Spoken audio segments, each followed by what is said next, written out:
Welcome to Film at 50, a podcast that celebrates semi-centennials in the world of cinema. I'm your host, Brian Rowe, and I'm thrilled to welcome Sean Batton to the podcast today for the film that won Best Foreign Language Feature of 1971, the Academy Awards. It's called The Garden of Finzi-Continini, released, of course, 50 years ago. How are we doing, Sean? Doing great. Thanks for inviting me on the show.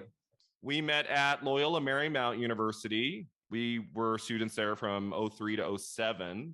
What are your memories of Loyola Marymount? Maybe we can talk about, really getting to know each other in Dusseldorf, Germany, when we studied abroad in 2005. What memories do you have from that time?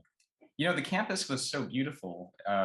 Right. It's like this idyllic bluff overlooking the marina in Los Angeles, but I spent so much time in the library and in the screening rooms that I didn't really take advantage. But, I had this routine of just, ending my day on campus by going to the library and checking out a DVD or a VHS and, watching a film there on those little tiny viewing carrels.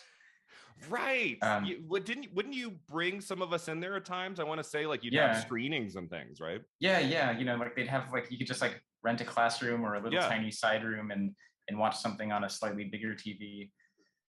But that was the most, I think, important aspect of my education there was just having a library full of movies to watch. Yeah. And discovering, I remember you would talk to me often about international films, about directors I'd never heard of before.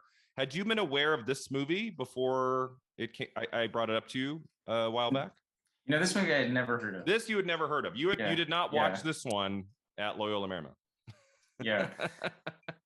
Yeah, but we took a class in Dusseldorf, Germany with Dr. Richard Hadley, where we looked at a lot of international films.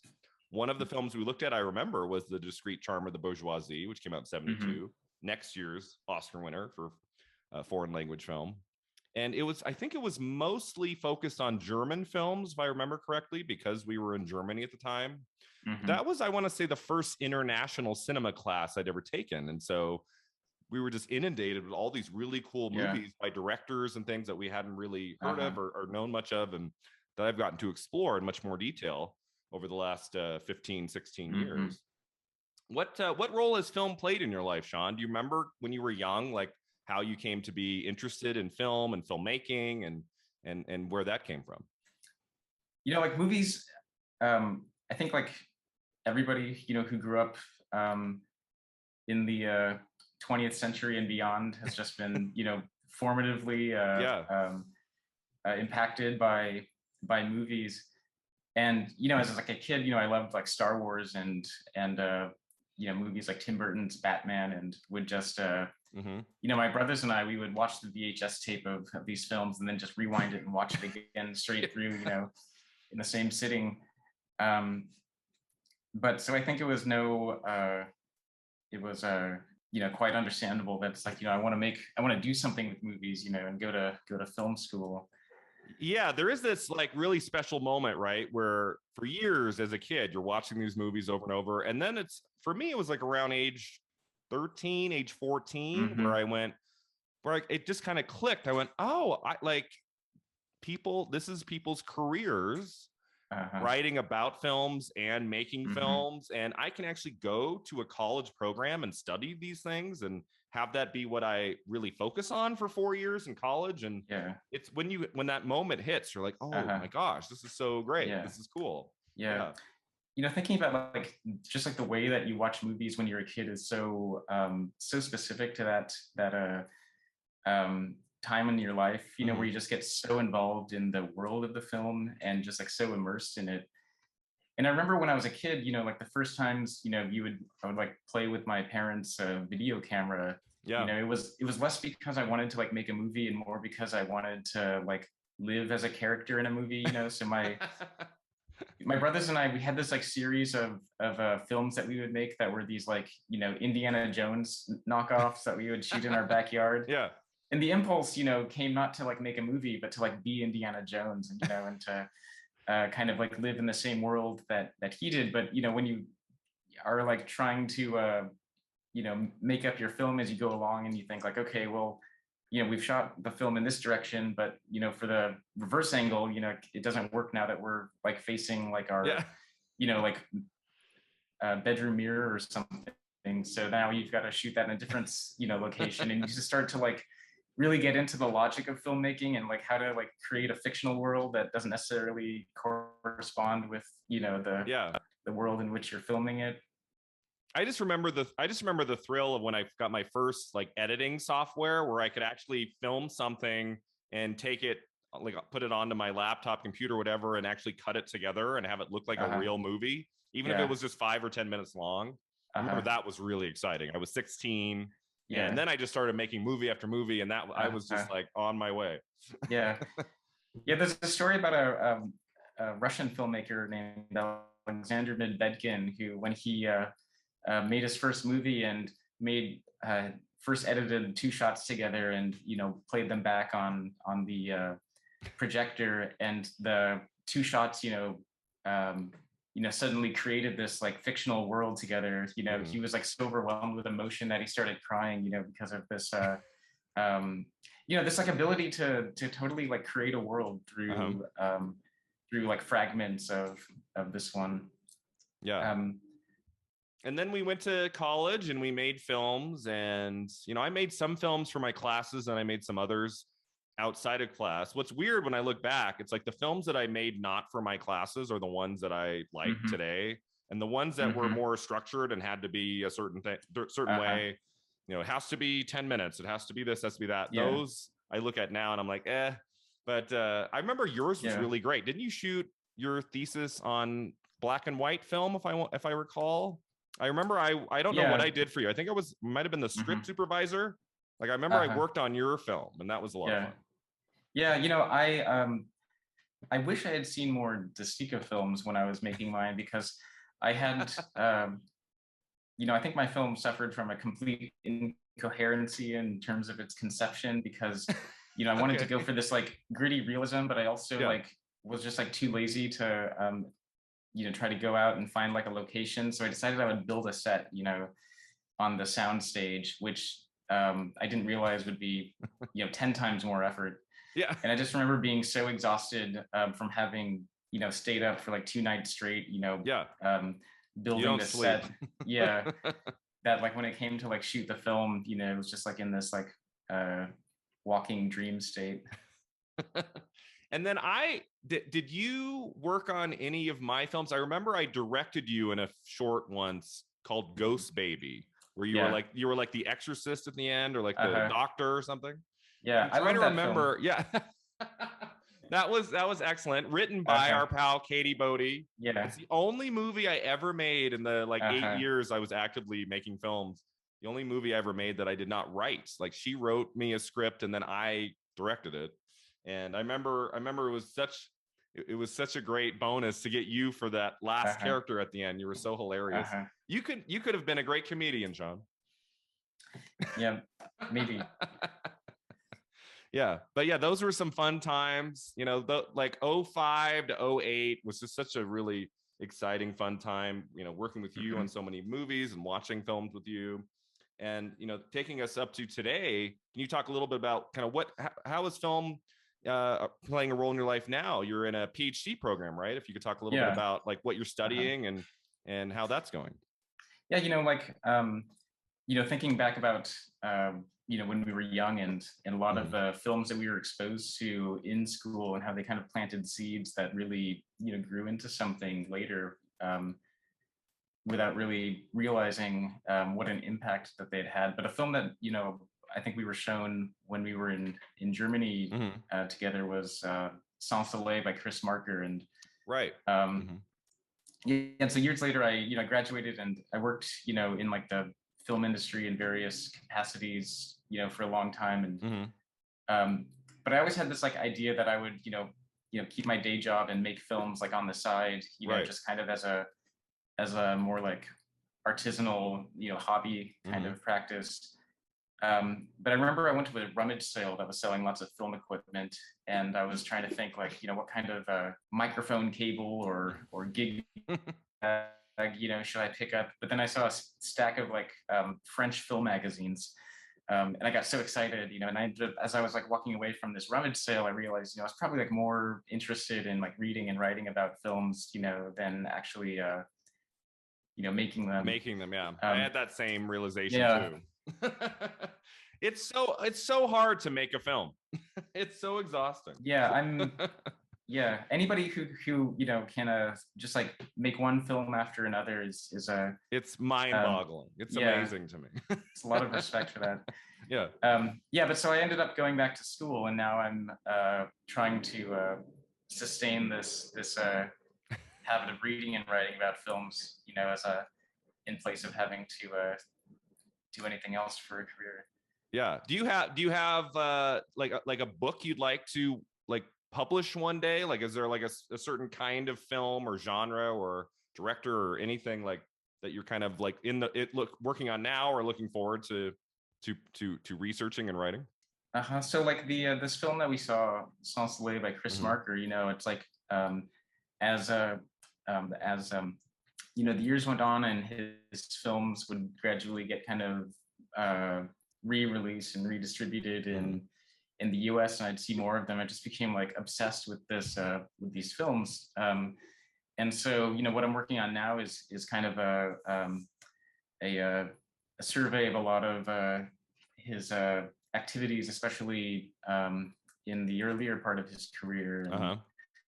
And, I just, whether or not I, sustain like a career in academia, like what I really want is just to like, turn this into a book that I can get published. Before we move on to our movie today, the one last thing I wanted to bring up was I remember your film you made in Dusseldorf was so great. It was that interview with Kevin Brownlow. Is that right? He is a figure. He is a figure that I see in interviews or here and there all the time, and I always think of you every time he pops up somewhere. I'm like, oh my gosh, John went and talked to him. Can you talk about that experience a little bit? He was Brownlow. Great. Yeah, because I had read his book on early Hollywood called The Parade's Gone By, where when he was in his 20s, he just wrote to all the surviving like silent film filmmakers and actors and actresses and went and interviewed them. Oh, cool. As like a way of just kind of evoking the world of Hollywood in the 20s. And this was a time when right after Hollywood really invested in its sound technology. They really tried to protect their investment by emphasizing this like this evolution that had taken place within films, and really was kind of like, with the exception of maybe like Chaplin films and like a few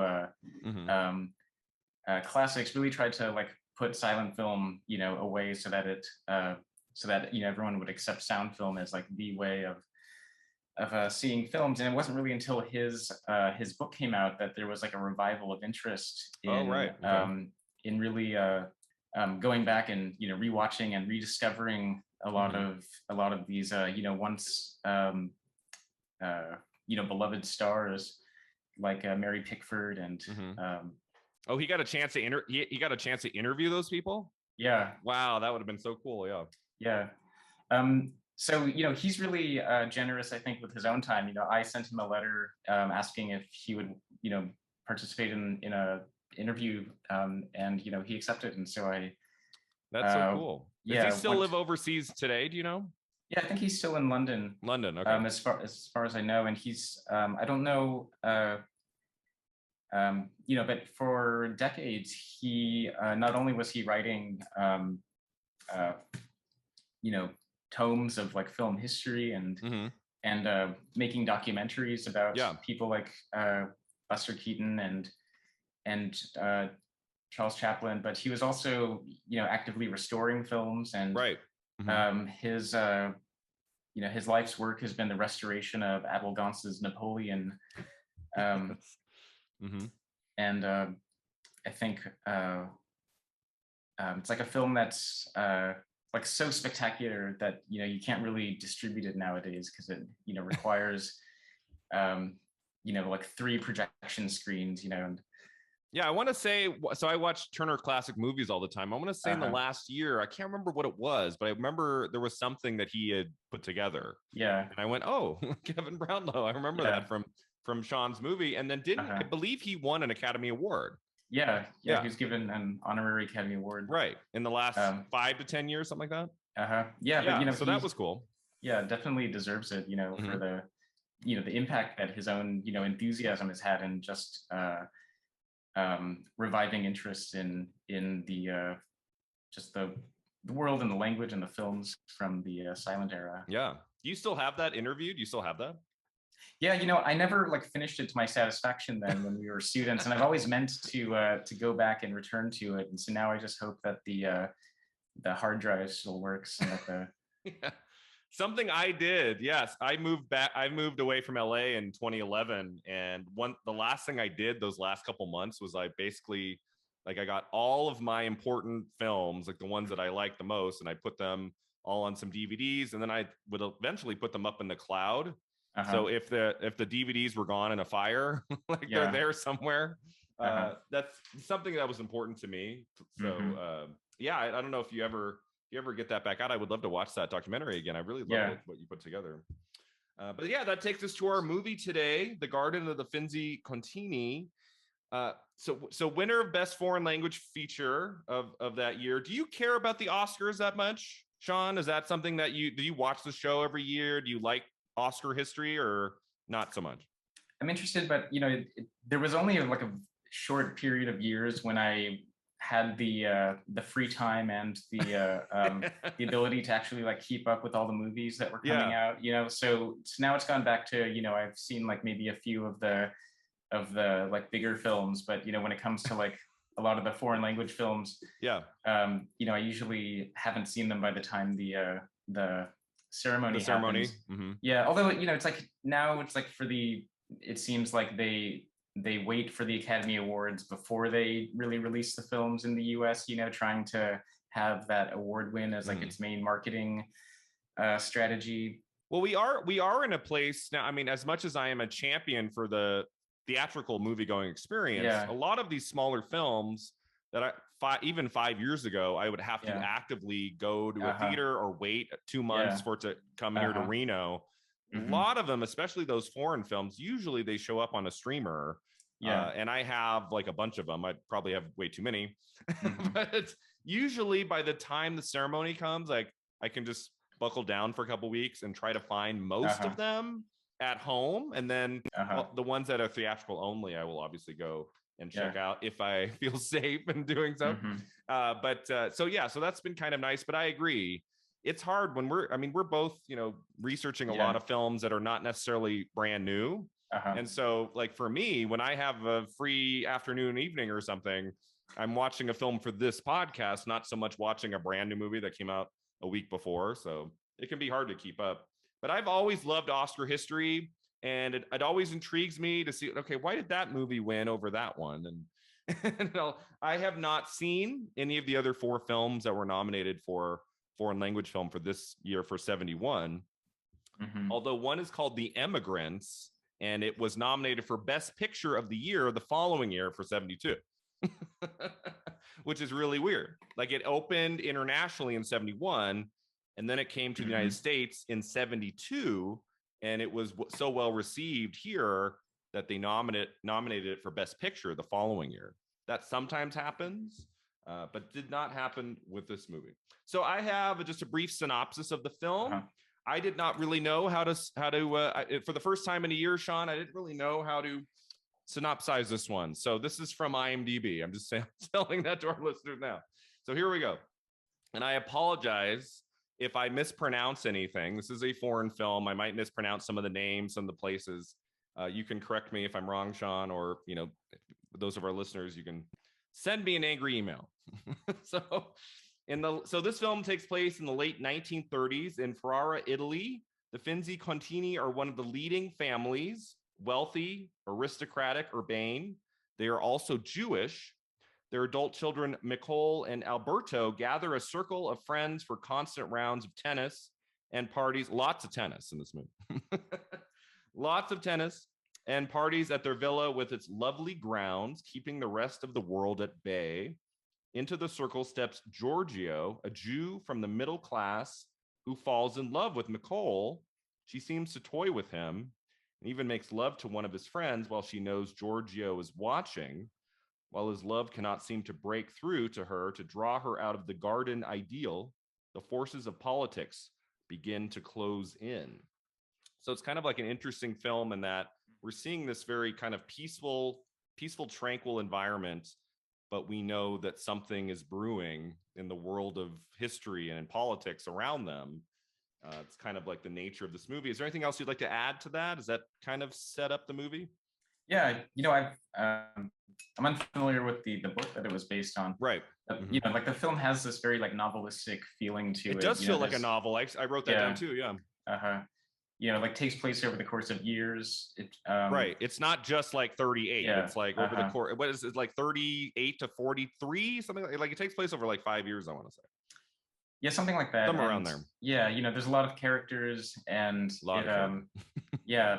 And so it has this feeling of scope, even though like the film is contained largely in this this one estate, in this small town. That's a good point. It's like a lot of it is like, I mean, there are moments. I mean, when we get to a shot of a train, I'm like, oh, we've opened this up. It's so much of it is just contained in this one place.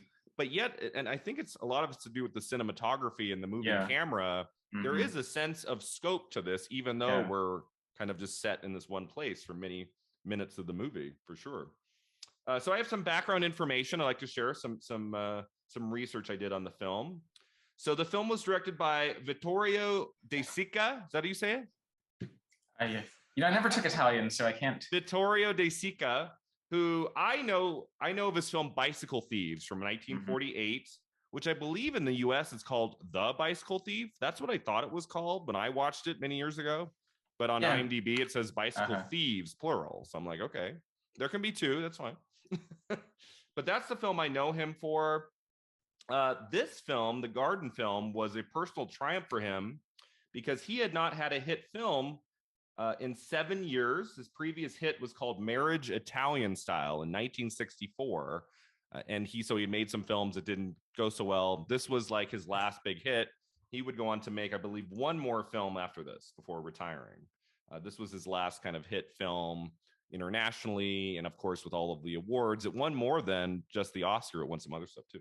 So that's a little bit of background info. So are you familiar with his work at all? Have you seen Bicycle Thieves? Yeah, I think I saw Bicycle Thieves, when I was in college. And yeah, I think I saw it there too. Yeah, and I, it's like such a great film, and it's like so, kind of like looms large over the like history of international film. Yes. But I've seen, this was the, I think other than Umberto D, which was another kind of like neorealist film he had made in the 40s. I haven't seen any more of his films, although I've seen him as an actor a few times. Okay. And, it's really interesting his like presence as an actor, because he has this like really, this really kind of like tall, monumental and aristocratic kind of presence on film. Right. And I think he was like kind of known for acting in what they called like white telephone films, which were these, like romantic farces set among, the wealthy, in like these very four-post beds, with lots of elaborate drapery, talking on these like very elaborate white telephones. But so it's like interesting to consider the like the scope of his like career, from as an actor in this like very popular, kind of like escapist genre, then making these like extremely influential, neo-realist films. And then, kind of this film kind of really splits the difference, between those, where it has this sense of like, it's really about this like feeling of like escapism and bringing that in line with this kind of like brutal reality. Yeah, that's a good point. They do have a similarity, right? It's kind of like focusing on these characters, but then surrounding them as this piece of history, really controversial and really sad and terrifying history that slowly like seeps its way into the narrative, right? It's kind of that same idea. Yeah, I think if you look at like lists of like the best international films, I feel like Bicycle Thieves is on most of those. Like I think that is probably his most famous work by far. So a few more things about Garden. While the film was well received, I guess there was controversy in the literary community over the fact that the film made McCall's relationship with Malnate explicit. This alteration changed the tone of the work and tainted McCall's persona. It led to Giorgio attempting to distance himself from Vittoria De Sica's work. So even though the film was very well received, there was like a small aspect of the movie that put some people not at ease, right? And that happens with films. Sometimes, sometimes changes are made. Sometimes there's one major change that can put some people off, and that happens, right? 9 people worked on the screenplay. I don't know why it needed 9 people, including the novel's author, but only 2 men were allowed to take credit and be nominated for the Oscar for Best Adapted Screenplay. This film was nominated for Best Foreign Language Film, and it was nominated for Best Screenplay, which is also pretty cool. You don't see that with international films as much, but so that was interesting to me. I would feel like left out as the other 7, Sean. I worked on this. Why am I not on? I mean, what did Borat 2 get? Didn't it have like I think 12 writers nominated, something crazy like that? I don't know if you saw the newest ceremony, but it was like for Best Screenplay, Borat 2, and it had like a list of 86 names. I'm like, I don't know if that seems right, but okay. Let's see, just a couple of things. So film was nominated for 2 Oscars. So for Best Foreign Language Film, the Garden film, it beat out The Policeman, Tchaikovsky, Akira Kurosawa's Dode's Kaden, and The Immigrants, which will be nominated the following year for Best Picture. It did not get a wide release in the US until 72. Garden also won a BAFTA award and a National Board of Review award for 71. And then I watched the first few minutes. There is a video online on YouTube. It's called The Garden of the Finzi-Continini 50th Anniversary Discussion or Panel or something. And it's a group of like scholars talking about this movie and its importance 50 years later. That is not something that I see very often when I'm putting together the latest episode for a 50-year-old film. When I go on YouTube, I'll usually just look up the title, see if there's anything like new that's been talked about, like any new videos or director interviews or anything. And I think this might be the first time I came across, it was published earlier in 2021, of some people talking about this movie 50 years later. So that was kind of cool. So if you're interested in this film beyond our discussions, check that out on YouTube. Some other people talking about its 50th anniversary. So anything else that you looked up, Sean, or anything else that I missed that research-wise, trivia-wise about this movie? The only kind of like contextual information I looked up was the award ceremony and like the Academy Awards broadcast of the producers receiving the statue. And it's interesting because they were talking about how this was an independent production and that they were advised against producing it because of its kind of like seriousness and its lack of sex appeal. And it's interesting that this film was so well received, and it seems like it's at least now available on, or at least at one point was distributed by like Sony Pictures Classics. It was like it's been in circulation, I think. Yeah, it's not widely available by any means. I found it on YouTube. There was a copy on YouTube, but it's not something that, I mean, has it had a Blu-ray release? Maybe, I'm not sure. I don't know how widely available it is, like on physical media.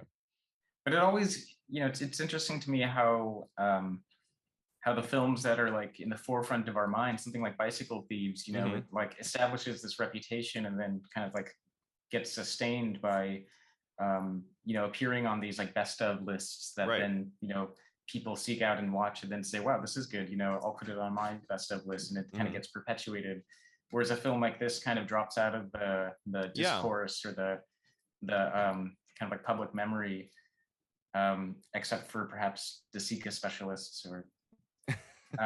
Yeah, no, I would never, if this had not won best feature, foreign language feature, I probably would not have ever seen it. It's been something I've actively been doing year to year, is just not only watching the nominees for picture, director, actor, actress, but to look at the other categories and see what won. And whenever I see a title like this that just completely brand new to me, I that makes me interested. I'm like, okay, there's got to be something here that's of merits if it were to win that big of an award for the Oscars. And so, yeah, let's talk about it. What did we think of this movie? What was our take on Garden?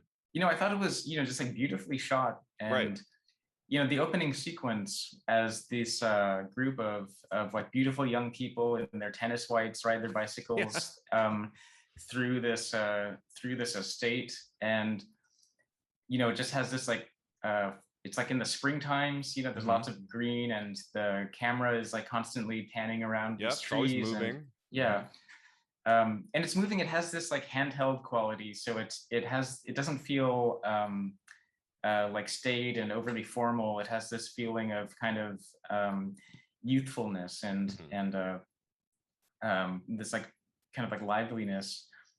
And as the film goes on, the even though it takes place over the course of more than 1 year, the like weather gets colder and the colors get darker, and by the time when it ends, we're in this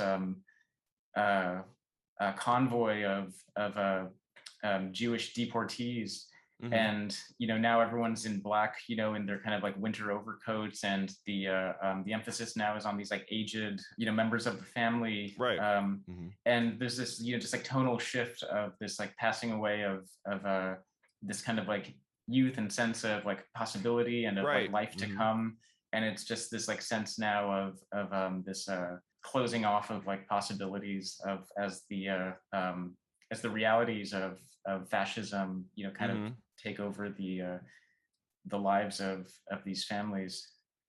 Yeah, that was really interesting. I loved the ideas that it was toying with there. I loved how it started with just this idyllic circumstance of these young people. They have their whole lives ahead of them, and then this like the slow like incoming dread of like maybe not, maybe there's something coming here that is going to completely change their lives forever, and that kind of impending doom that worked really well. I loved the craft of the movie. I thought it looked beautiful. There were some parts where I'm like, this looks like it could have been shot yesterday. like some of these 71 films I watched, they're so dated like looking, and you're just like, okay. But then there's some that have like this timeless quality. There are shots of the young actors in this movie that are just so strikingly like beautiful. Not just the people themselves, but like there's like a softness on their faces that just there's a timeless quality that I really recognized and responded to. And there's like a moment early on when the Alberto, the brother of Nicole, is with his friend Malnate, and they're talking politics, and he's this like very wealthy but also kind of introspective and introverted, whereas Malnati is very confident and outgoing and very outspoken in his like leftist politics. And he's talking to Alberto, and when he talks, I think about I can't remember, like getting Alberto to kind of like discuss the situation of the racial laws that had just been passed. Like right on there, there's like this like cut to this intense extreme close-up where it's just like half of Alberto's face, because the rest of it is just kind of like spilling beyond the frame. And it's like so cool. It's like so like effective as a way of just like using the like just like the visual representation of Alberto to just kind of like give us this like expressiveness that his his character like seems unable to express. He uses like a roaming camera. He also uses zoom ins and zoom outs, but he also doesn't like, he doesn't go for every bit of drama like too much. Like there's a shot at the end that I'll never forget of that very old woman just starting to she dips her head forward and just starts weeping. He could have gone too much in, like he could have pushed the camera in, but he kind of keeps us away from that and lets us watch it from afar. So he does have some restraint. He's never like overdoing it with the camera. But yeah, I really liked what he did there. And you know, if there's something that lacked for me in this, as I didn't really get involved in any one character. It was very much an ensemble piece, and it's mostly just people talking, which is fine. Some of my favorite movies of all time are people talking. I don't know if you've seen the Before Sunrise trilogy by Richard Linklater, but that's one of my favorite trilogies ever. And Before Sunset is basically two people walking and talking for 80 minutes, and it's my top 10 of all time. But I felt like I wish there had been more of like a through line with like one or two people. I think that's where I struggled a bit, because I'd get involved in a couple of the younger characters, and then we go to a room of 7-8 people sitting around a table talking, and I could never find a through line to get me super like emotionally involved, even though I was really admiring the craft and a lot of the ideas in the movie. Just never crossed over for me. I don't know if that was the case for you. You know, it's interesting. You mentioned, 7 screenwriters, and I'm curious, about the source novel. But in that opening sequence, again, this conversation between Alberto and Malnati, and Malnati seems to have, like this privileged perspective on the world. He's like an outsider, and so we're being introduced to this world as well. Kind of like through his perspective. And you get a sense right then that he's going to be like the protagonist or the main character, and you can like really clearly get a sense of this tension that he has with Nicole, and that this kind of erotic tension is going to come to some fruition, later in the film. But it really kind of drops out, and he becomes a secondary character.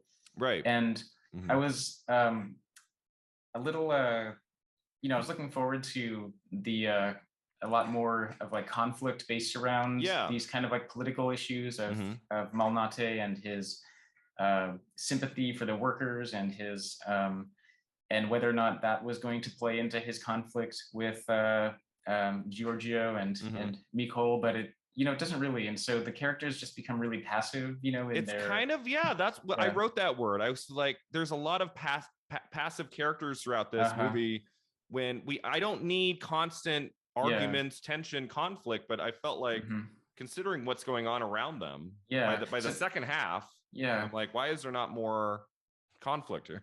And that's part of that like novelistic quality, as opposed to like a theatrical quality where it's not based on these characters like really arguing with each other and coming into conflict, but it's more of just like observing this situation as it gradually just deepens. The second like film we talked about on this podcast a year ago was a film called Tristana by Luis Buñuel, who also made Discreet Charm of the Bourgeoisie. My guest for that was our friend Katie Bodie. And that film was also about a significant time in history. It's an international film, but it focused on 3 characters and their kind of dynamic throughout the whole movie. And so you just get swept up in those 3 people and what they all want different things. And it's just fascinating till the end. And this one, I feel like if he had just focused on a smaller group of people and maybe raise the tension stakes a little bit among their dynamics, I think this could have been really great. I just kept like kind of falling out of the movie. Like, why are we jumping around so much? It's a brief film. It's 98 minutes. This is not 2 hours plus. It's pretty short. Why do we have to spend all of these scenes with so many different characters? Maybe I'm just like losing sight of what this movie is supposed to be. I mean, I struggle with it. I mean, if we wanted to be like really charitable, I guess, in our interpretation of this like lack of like narrative, like a through line, the narrative, the thrust of the narrative forward. And it's interesting that it initially sets up this character of Malnati, who seems like a man of action. He's like this ruggedly handsome, person who's really talking about this kind of these like oppositional stances to the fascist government. But then like Giorgio and Alberto and Mikhail, they're like these like very like introverted intellectuals, Right. and so much of the film is like trying to really preserve this sense of like detachment, of like spending all day in the library, Yeah, but although I mean the ending is tragic, but yet he ends it in such an interesting way with those slow motion shots of the tennis playing. There's so much of the tennis at the beginning of the film, and then as we move along, it starts to become more and more problematic around the area and what's happening in this moment in history. But we end with these beautiful slow motion shots of these young people playing tennis, and I thought that was so haunting, the way that he ended the movie too. Yeah, and that you can really see that like neo-realist impulse with the montage of the streets of Ferrara, the town in Italy where the film is set, and beautiful.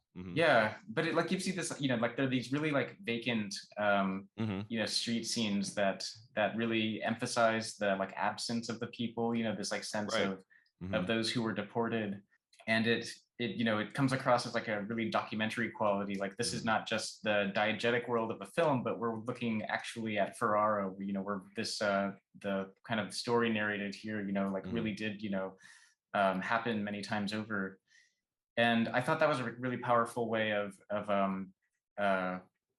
bringing the film into like kind of like reality, and kind of giving the film this sense of significance beyond just the events of the story, but of like what the story like has to tell us about what happened, and this kind of sense of the dangers of this kind of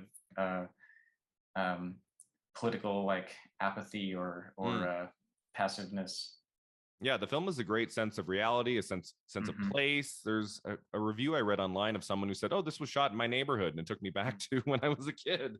And so he's using like real places here. This is not on some sound stage somewhere. I mean, I don't know like all the ins and outs of like interiors and things, but it definitely felt like this was lived in, and that brings a great element to the movie too. So much of the film has to do with like trying to like, or being forced to live like as a world apart. We get a sense of, we don't really see any of the characters, like there's very few scenes of like walking around, like going to the market, like there's of, very like, little life of that. Yeah, so it's like really about like trying to make these like insular worlds work. And like the most tragic character is the Giorgio's father, who's a middle class Jewish businessman who has joined the Nazi or the fascist party, and who's trying to prove himself, to be Italian, and to go along with it. And in the end, he's there among the deportees with Mikol's family.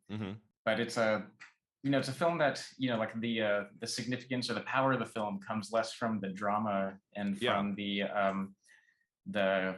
story of the characters, and more of this larger sense of this like feeling that's evoked, and called back at the very end of possibilities that have been cut off, and that's kind of why for me the love triangle that takes up much of the film seems kind of separate from this more historical and political tragedy. And there was a line I love that I wrote down. I feel you're not interested in men. And she says, "I'm not in your case." that was good enough for me to write down. Yeah, so there is, I don't want our listener to think there's not any drama at all. There's like love stories, there's romance angles and things, but it is like it felt like a movie where it's kind of about these different things, but really overall it's like about how what's happening in the real world is kind of pushing the characters in a direction they didn't expect. And that's an interesting idea. I feel like I don't see that in films very much, where it's kind of like the outside world is like influencing where the story is going to take them. Yeah. I was like, that's kind of interesting. I like that. Mhm. Like, this is something I don't see very much. Anything else about the direction or the performances you wanted to mention? I loved Dominique's Sanda Yeah. as Nicole. I Uh-huh. thought she was very charismatic and striking, and brought a Uh-huh. lot of kind of energy, and she had a really commanding presence in this, more so Yeah. than I think any of the other actors. Uh-huh. She was the one I gravitated to the most. Was there any other actors or You know, anything about the direction? as far as the actors, there's like a uniformity to the male actors in the film, Yeah, where some of them kind of look the same. I'm like, I don't know who's who here. I don't know if it was just like the limited repertoire of like period hairstyles, Yeah. or Yeah, exactly. but yeah, oftentimes I had to write down, who was in the scene so I could keep track of Yes. of who was which. But yeah, but I agree about Dominique Sanda. She has such a she doesn't do a whole lot of emoting, but you can just like, see in her like eyes, and just like imagine this interiority. Right. There's a life behind those eyes that you really see. And I believe this was I read her first Italian feature film. I don't think she had acted on film very much. So that makes her performance even more impressive to me. Yeah. And, we talked a little bit about the direction and the camera work. And, this really feels like De Sica really knows what he's doing. And the way the scenes are shot, such that various zooms and movements of the camera and the cuts all seem to like really emphasize very deliberately aspects of the scenes. And so like scene by scene, the film is really compelling to watch just because it's so visually dynamic. Oh, absolutely. Yeah. I mean, I think this would have been deadly if it had been camera locked on sticks for 90 minutes. Because when there were moments where I was like confused at who was who, and I wasn't super involved in the conversations themselves, I could at least kind of look at what he was doing with the camera and really kind of take to that. And there's never a scene where he's like, you can clearly see like he was thinking about what to do with the camera for the entirety. And that was really cool for a movie that's very talky. Sometimes the camera can just be locked off and you're like, okay, but this one is not that. And that was really neat too. I don't know, what about the film in 71 was so striking that it would win best foreign language film of the year. Like I looked at some reviews online, some people saying this is like an unheralded masterpiece that nobody's seen and we have to check it out. I would like to kind of know like what was the environment in cinema then that said this is the one to choose for the pick of the year. That's a really great question, and makes me wonder beyond just the other films that were nominated, like what were the other films to get distributed that year? Yeah, I mean, one of the other nominees was a Kurosawa film, The Emigrants, which would go on to get a Best Picture nomination the following year. So it's not like it was 4 other mediocre movies and then there was this. It was like I think there were some strong contenders. So I'd be curious to kind of know like what the thinking was in that and what was it about this film that just brought everybody together to pick it. Yeah, and I think kind of like you, I watched this film on the via the YouTube, which has a curious 4-minute pause halfway through. That's right. I forgot to bring that up.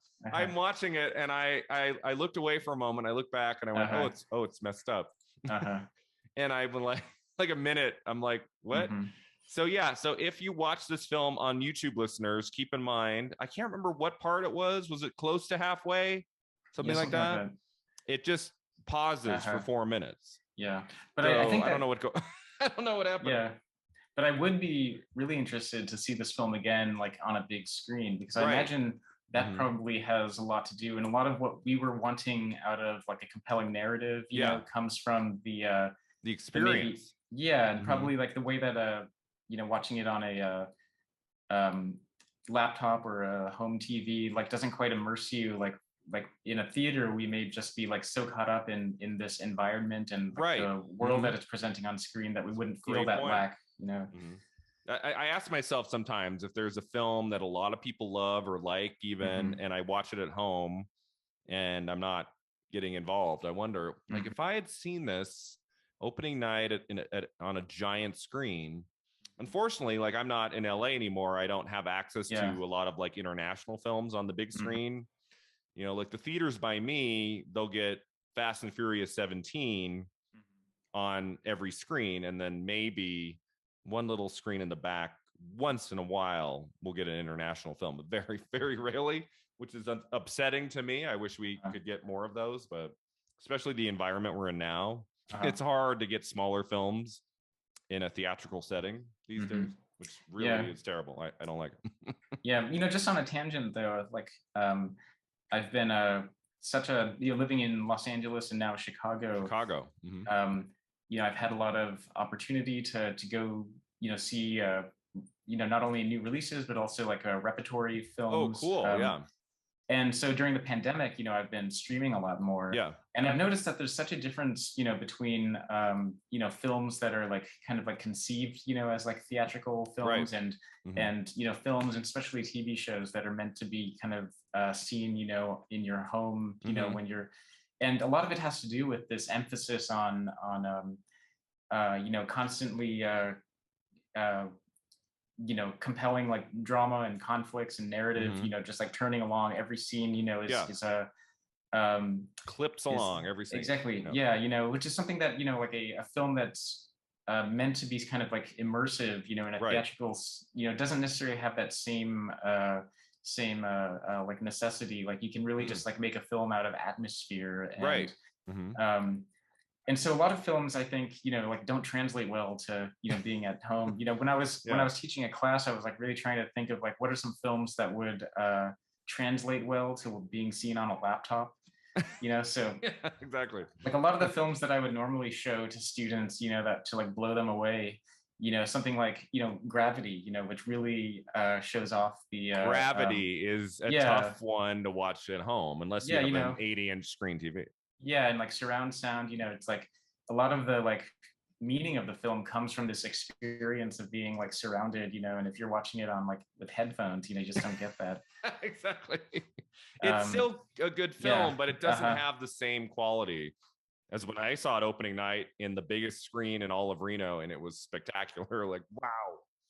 But yeah, no, I know what you're saying. A lot of films, not so much anymore, but still sometimes, like when you go back, look, previous decades, there are films that are about atmosphere that can draw you in a theatrical setting where you don't have your phone, where you're just totally focused, you're not thinking about other stuff. And it's hard now, like when even if you're streaming a really good movie, a lot of people, they see their phone on the table, look at their phone. But in the theater, you put it away. I don't know about you. I try when I'm watching a movie for this podcast or for the first time, I really try to not look at my phone. Because all it takes is one dull moment and you're like, what's new in the world? I don't like it. So that's something I also love about theatrical experience is you really just put all your focus up there on the screen. So anything else you wanted to say about our movie today? I always ask, what would the film be like if made today, if someone took this property? And I don't know if I forgot to look it up, but there was something I read on when I typed in this title on IMDb, it showed the title 1971. And then underneath it showed the same title. And then it said in parentheses in development. That's really I was like, oh, is somebody somewhere considering remaking this? I think it could be an interesting film with the right director if made today. What do you think? I mean, I feel like the genre of the kind of like love triangle set in the backdrop of historical turmoil is like something that is so popular. I mean, I guess it probably goes back to like War and Peace, but but it's like that's like Titanic. Exactly. Titanic is the perfect example. And so I could absolutely see this story being told, but I imagine it would probably put a lot more emphasis on the melodrama almost of the love story, and probably not have such a depressing sense of impending doom. Yes. Yeah, that's a good point.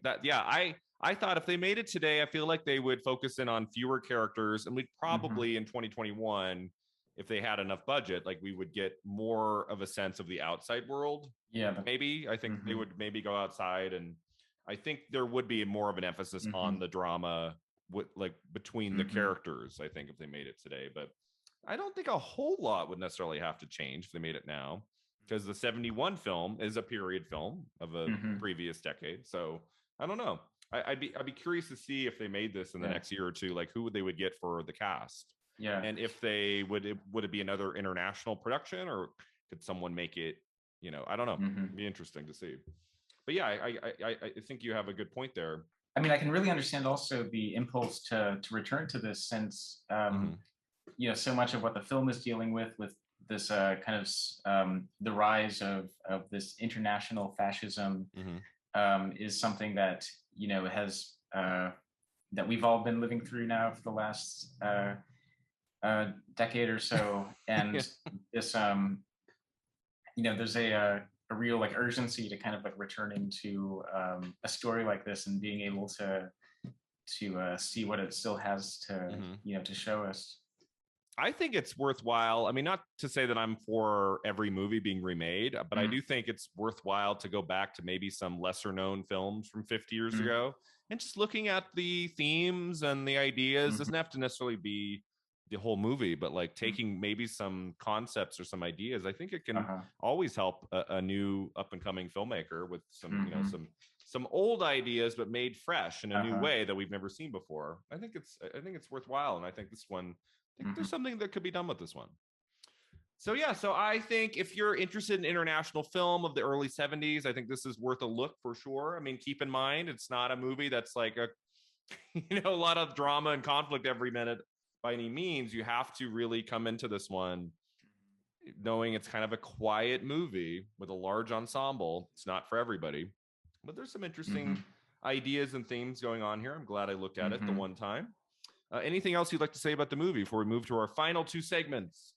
I do like having now seen this, and having talked to you about it. This is a film that I am really curious now to know what other people would think. And so I think I might try to push this on to other people that I know to see if I can see what they think of it. Yeah, and when they ask what is that movie, you can say, well, we talked about it on Film at 50. Exactly.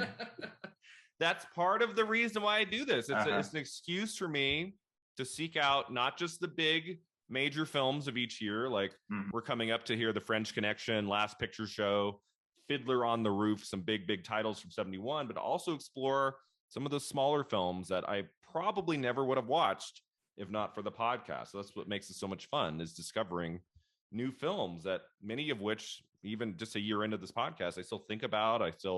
I've gone back even to watch a couple of them more than once, and just some really cool stuff. So yeah, so that takes us to our final two segments. The first one's called The Divine Double Feature. This is where we take a more modern film and pair it. If some of our listeners were to watch Garden, like what would we recommend if they had time after to put on one more movie? Did you think of anything for that, or any kinds of films like you would recommend that they would pair with this one? Well, I thought, like in terms of this like historical, melodrama, there's a lot of films that would, kind of be like similar in how they go about it, but maybe not in a way that really brings out, a lot of new aspects or with this film. But I thought Bertolucci's film The Dreamers from 2003 is like so much about this like sense of like insularity and a wanting to kind of like create like a world apart while this like political turmoil is kind of going on, that ultimately ultimately kind of intervenes and sucks you into it against your own kind of like will. But that sense of, it also has this like triangle between a pair of like brother and sister and this friend who kind of like gets involved into their own isolated world. But The Dreamers is so interesting because it's so much about the sense of like escapism and using cinema as this way of kind of not having to like live your life. And so I thought those two films might be able to like bring out some facets in each other that you probably wouldn't be so prominent in isolation. That's a great idea. I picked The Dreamers for a divine double feature for a movie in the last 6 months. I can't remember which one it was off the top of my head, but that's a great movie. I think I saw it like when I was a freshman at Loyola Marymount, because I want to say it came out in 2003.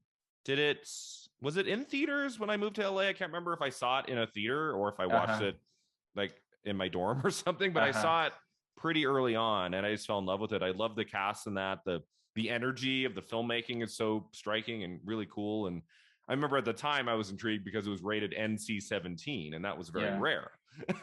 Like maybe once every 3 years we'd get a movie rated NC-17. I was like, ooh.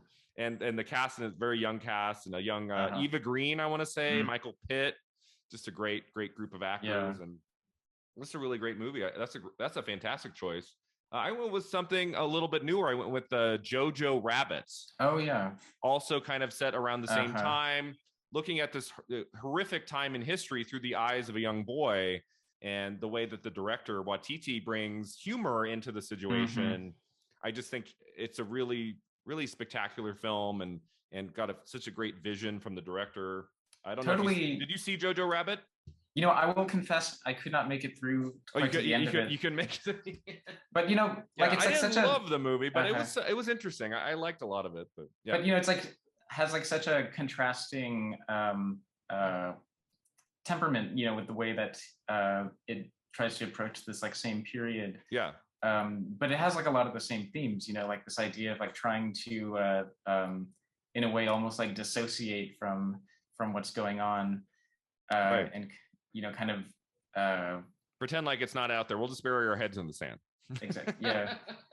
But there's some moments in that were really that are unforgettable. I'll never forget the shot of him walking outside, and then you just see this pair of legs dangling to the side of him, and it's his mother. Spoiler alert.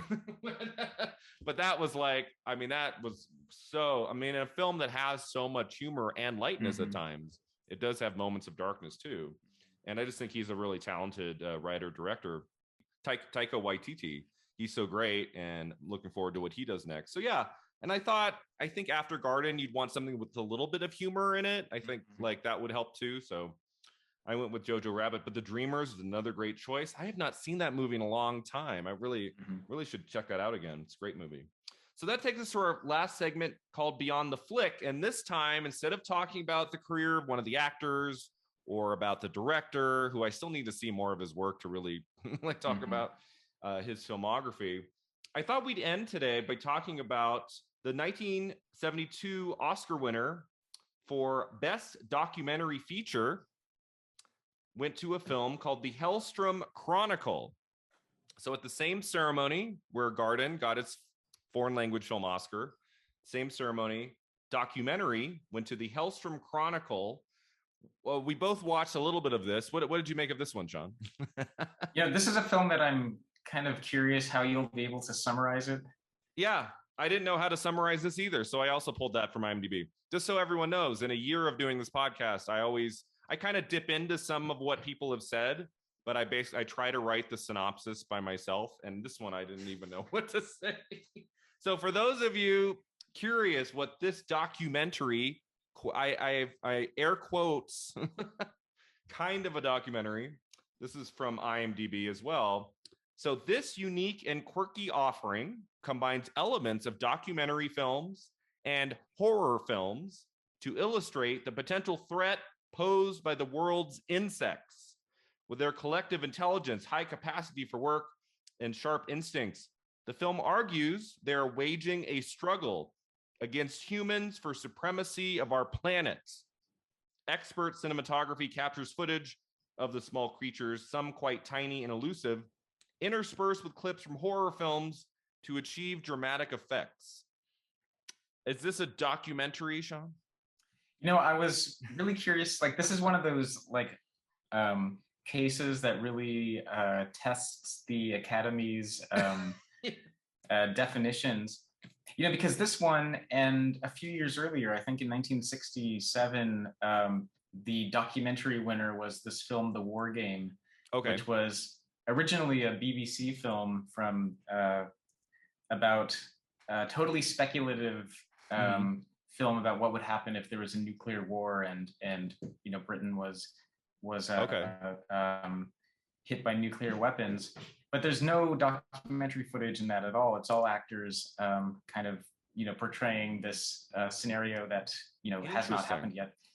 And so both of these are qualify as documentaries, and then in 1988 or 89, Errol Morris's film The Thin Blue Line was disqualified because it wasn't considered a documentary. Yeah. Interesting. And it's like, because I couldn't, I think it was, they chose to market it as nonfiction, and not documentary. And so I don't know if it was because of this, the reenactments, that are so important to the film. That's a big part of Thin Blue Line, right? He had a lot of reenactments. But it's amazing that that film would not be considered documentary enough, whereas these films, which are quite explicit about the fictional elements that structure them. But this film, the Hellstrom Chronicle, was it's like incredible footage, of extraordinary insect footage in this. For 71, like some really and a lot of creepy images in this. What did you think of some of the images in this documentary? It's like beautiful macro photography and some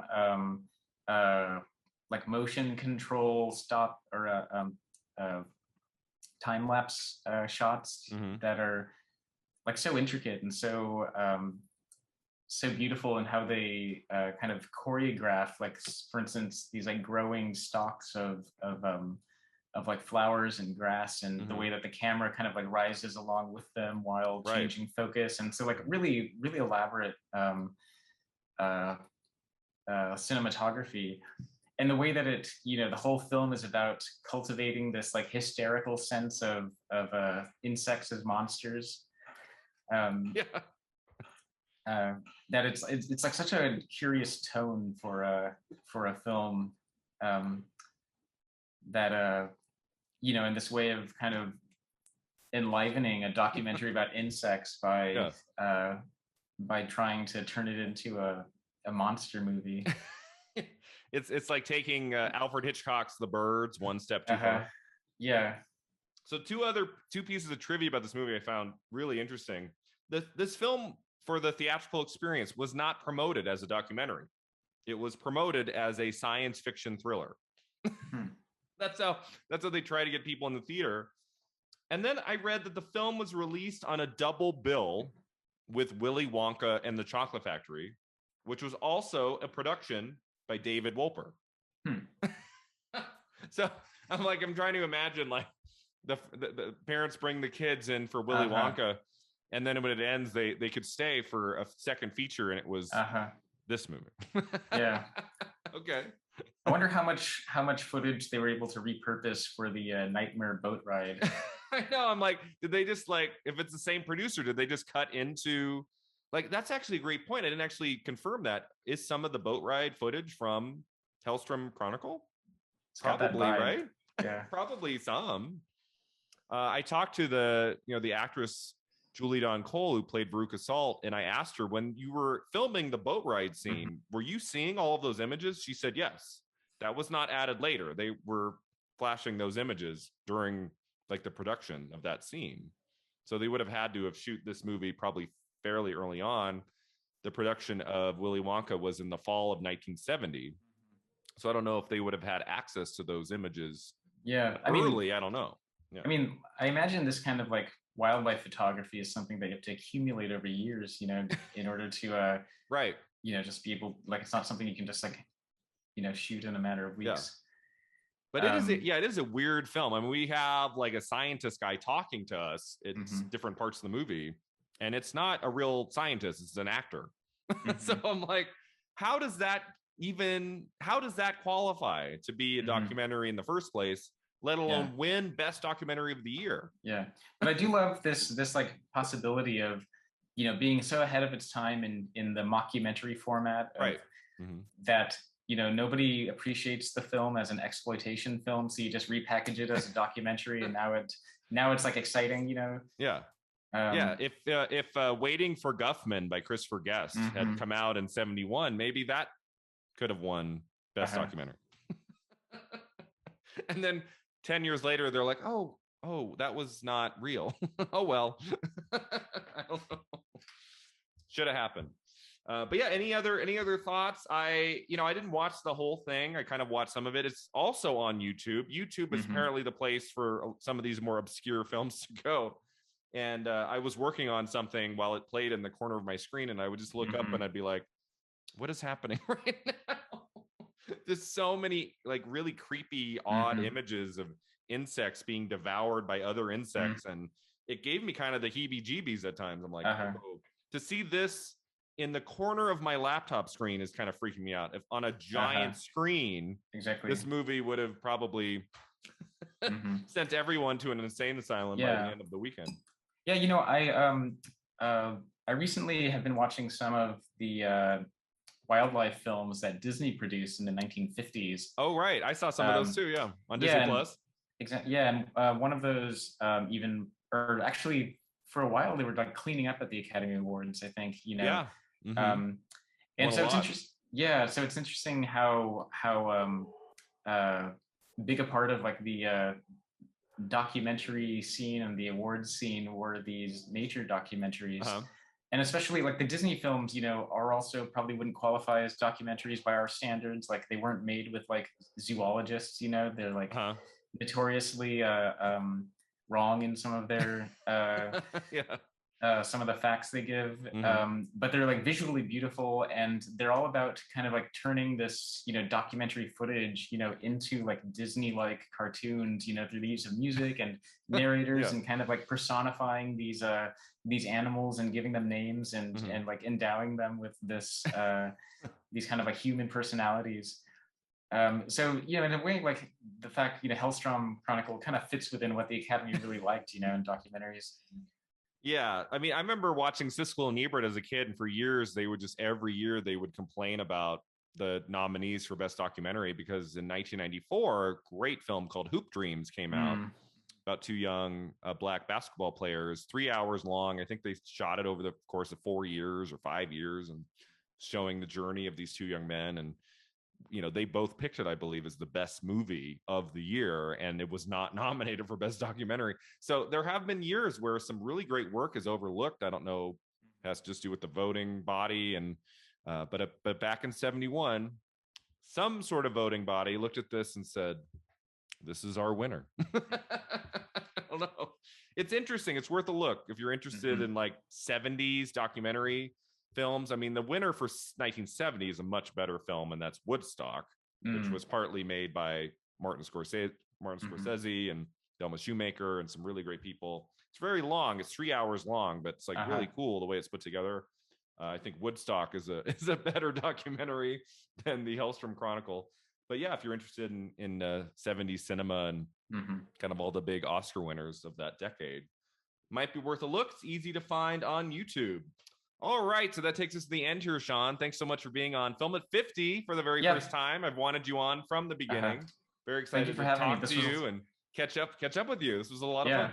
Yeah, this was a lot of fun. I'm so glad that we were able to do this. Yeah, so thanks so much for being here, Sean. Thanks to all of you for listening. You can find us online at filmat50.com. We're on Facebook, Twitter, and Instagram. And until next time, remember, 50 never looked this good.